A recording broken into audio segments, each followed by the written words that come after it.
Welcome to toy-polloi. Hello and welcome to another video from toy-polloi, and today we're going to be reviewing the Origins version of Skeletor available from the Masters of the Universe line by Mattel.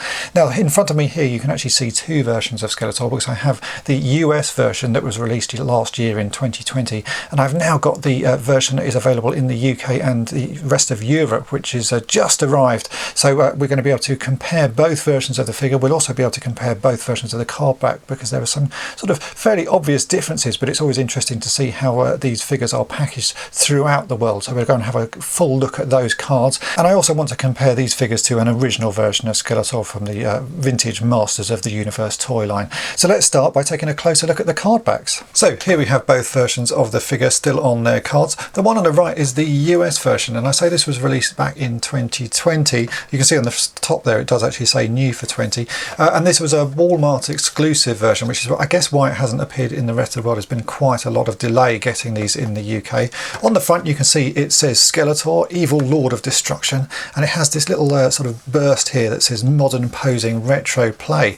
But when we come to the sort of European and UK issue, some things have changed. You can see it still says Skeletor, but we've lost the bit of text that says Evil Lord of Destruction. I'm guessing that has been removed for translation purposes, because this makes this a universal card available in sort of multiple languages. If you put English under there, it limits it. Likewise, the little sort of burst has changed to say includes comic, and then you've got that in 3 languages. I'm guessing one of those is French. Not quite sure what the bottom one is, but so you can see that they have sort of simplified the front of the card, taking out those sort of key bits of information. It also doesn't say new for 20 on the top, because it is now 2021. If we turn the card over, again you can see the back initially looks sort of fairly similar, but again they've removed some of the language bits to make it sort of a more universal card. So on the American one it says includes comic book, and then there's some text here which says the nefarious overlord Skeletor wants to control the power within Castle Grayskull. That text is completely gone on the European card, and it also doesn't say includes comic book. Well, maybe it does. I think it does say includes comic book, but in multiple languages, and actually so tiny I can barely read them. There's also another bit of text under the US card which says modernising and celebrating the original 80s Masters of the Universe action figures. Masters of the Universe Origins gives you the power to pose Eternia's greatest warriors as retro style figures or in new action-packed battle positions.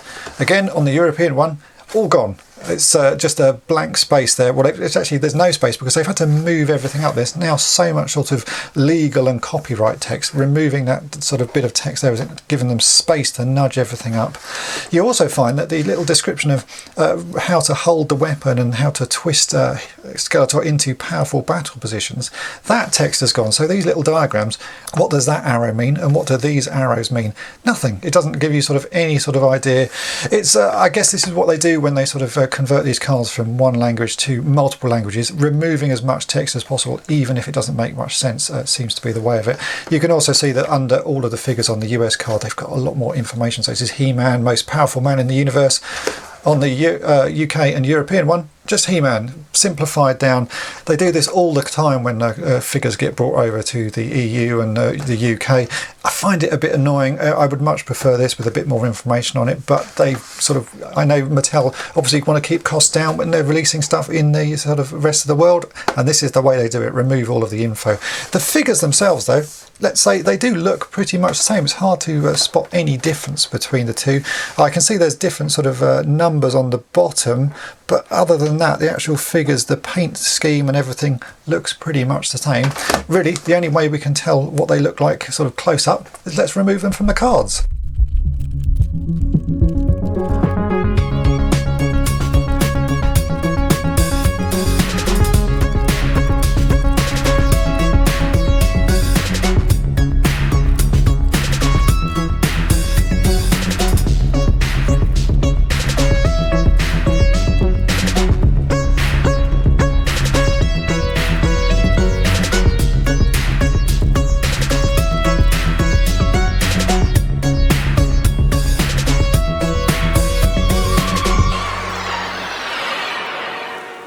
Okay, let's start by taking a look at the comic book, because immediately I can see one massive difference between these two. On the front cover you can see that the American one says Beast Barrage. On the UK and the European one, nothing. It doesn't have any text. And actually, when you open it up, it's even worse than that, because if we open up this comic, I'll open up to the same page. There's the European one, and we'll open up to the same page on the US one. You can see all the text has been removed. So we've got no story whatsoever. You just got to make something up if you're reading that one. And on the American one, there's actually a story. You can read what's going on. There's lots of speech bubbles and all sorts. So they've really, I'm going to say they've really ruined this comic. I've no idea why they sort of thought that was a good thing to do. If you're going to do this, just don't bother putting the comic in the back of the figure, because it makes no sense. It's got absolutely no sort of way of actually telling what's going on. There's no idea. You've got a few, there's a little bit of text there just where Skeletor is laughing. Obviously that is a universal, and wah-ha-ha-ha it translates in every language, and bam, but and pop, but all the rest of it has been removed. I do think that's a very strange thing to have done. You've got a comic that basically has got no information on it. Well, turn to the back cover as well. Again, you can see they've done exactly the same as they did on the packaging, and have removed the sort of the extra bits of information under each figure, and then put a whole load of text here which says each sold separately, subject to availability, colours and decorations may vary. And then they've then got that same text in, I'm going to say, is about 20 different languages there. So yeah, a bit of an odd thing to do, because you've now got a comic that doesn't read. But for collectors it may be interesting, because if you want to collect them, you're going to have to get the US version to find out what the story is in these. I think the story is the same on all of these first wave of figures, so yeah, you only need to get one of them. But yeah, interesting. Let's take a closer look at the figures, and here they are. I actually really like this figure. It really feels quite sturdy and quite sort of weighty. It comes with his Havoc staff and also a sword, and these modern figures are particularly poseable. They've added quite a lot of sort of new joints to them, so you can rotate the arms like the old original figures would have been, but you can also rotate them out. There is an elbow joint which also twists. There's a wrist joint which twists and rotates. The head is on a ball joint, so you can twist it all around and put it in all strange angles. The waist still rotates. There's no spring action in this, which I did mention in my Manny Faces review. I would have liked the spring action to be there, but I can see they've left it off because these figures are quite customizable, and you can actually pull the figure apart at most of the joints, so that's why that's been removed. And then on the legs, again, you've got extra joints. So you've got an ankle joint there which can also rotate. There's another joint where the boot meets the calf of the leg, so that will rotate round. Then you've got a knee as well which will rotate and twist, and then the hip joints as well are much more sort of poseable, so you can really pose these figures in lots of different sort of positions, which makes them very good for dioramas and stuff like that, I guess. The thing I don't like on this, I have to say, is the face sculpt. I don't like this sort of open mouth look. It really limits how you can sort of pose him, because Skeletor's always going to look like he's either surprised or, I guess, supposed to be shouting. It would have been nice if they'd done it like the more traditional sort of original head, like this guy here where he's got his mouth shut. I think that gives you many more options. Now I know there's the new version of the Battle Armor He-Man and Battle Armor Skeletor coming out, which has two different versions of the head that you can swap in.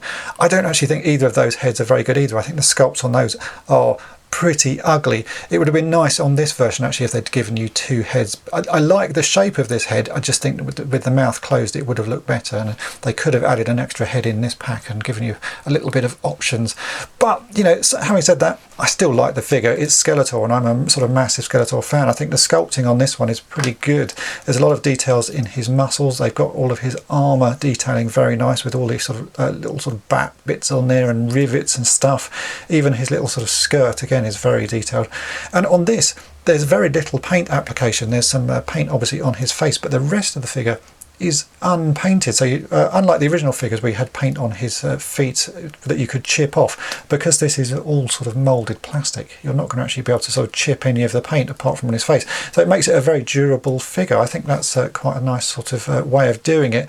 There are some problems with paint application on the Manny Faces figure that I've reviewed, but these actually seem pretty good. I think it's quite well done. It looks to me like the head is made out of two bits of plastic. So the green is one piece of plastic and then his cowl is another. Yeah, I think that's right, actually, just looking up under his neck there. So the head is made out of two bits, so it's only been painted yellow, black and red. The green is sort of solid plastic.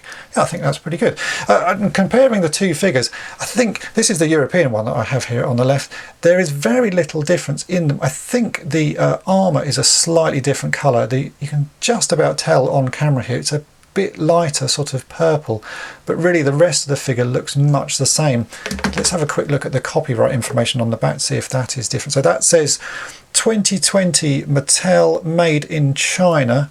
And this one also says 2020 Mattel, made in China. So I think they are the same figures. They've not been made in different factories or anything like that. It's yeah, it looks like it has come from the same sort of production region. There's just a slight difference in the colour of the plastic used. Now the figure comes with two weapons. You have the Havoc staff and the sword. The Havoc staff looks much like the vintage one to me. It's same sort of sculpt. Maybe there's a little bit more detailing on it, but overall it does look the same. And it's made of sort of similar, quite bendy plastic to that original one. And then the sword, they've changed the look of this quite a lot. It's a little bit more detailed, I would say. And I guess a bit more sort of streamlined in its design. It still has the piece of plastic to hook it onto Skeletor's hand, but overall I think there's a slight sort of change to it. And on the back there are two holes, which I'm guessing means that this will connect to He-Man's sword, much like Skeletor's, the vintage version, the two swords join together. I've yet to open the He-Man figure, so when I come to review He-Man, I'll bring this sword into that review and we can actually see if the two swords sit together. I've now had a chance actually to open up the He-Man figure because I'm reviewing him in a separate video, and you can see here I now have the two halves of the sword, and as I predicted, they do join together, so you get the full sword. So Skeletor's half does plug into the He-Man half of the sword to give you one full sword. So that's a pretty cool little feature because that does exactly mimic what the vintage original swords did. So yeah, nice little feature there. We'll take a look at Skeletor compared to a vintage version. As you can see, the colour of the plastic used is much more vibrant. I know this figure is about 30 years old and has dulled a little bit, but even still the very mint versions of Skeletor I have are nowhere near as vibrant as this. But I have to say, I don't mind that. He looks quite good in those sort of more vibrant colours. With the Manny Faces figure that I reviewed, I think they did a terrible job on the choice of colour for him. He just looks, his skin tone is just completely wrong. But with Skeletor, because he's, you know, bright blue and purple, I think the sort of more vibrant colours actually work on it. And overall, the sort of the way these two figures hold up, they look really quite nice together. There's certainly, they've managed to get the detail across from these original figures and, you know, keep their muscles as sort of muscly as they are and get all the details in the armour. My only problem is the face, as I say. I think having the mouth open just sort of limits how this figure looks. It would have been better if they'd either given us two different versions of the head, one more like this with the sort of closed mouth. I think that would have worked better. But as I've got a couple of these figures, it might be I come back to this and do a custom on this modern Origins version and take a vintage head and see if I can attach it to it. I think that could actually look quite good because they're the same sort of scale, so I'm sure that must be possible. I know I have a couple of spare Skeletor heads, so certainly something I'm going to do in future. And there you go, that is my review of the Origins Masters of the Universe Skeletor figure. It's interesting to note the changes that they've made because of languages on the sort of European and UK version. I have to say, I think the US version is slightly better just because things like the comic and the cardback do tend to look a bit nicer. But that's just the way these things work, and all over the world there'll be different versions of these produced. But for us here, we get the European version in general. I will be reviewing the rest of this wave of figures. I have them all here, so check out my videos over the coming weeks and I'll be reviewing all of those. I do need to say a massive thank you to Mark Alexander and also to Kevin Mitchell, who helped me get the figures for this review.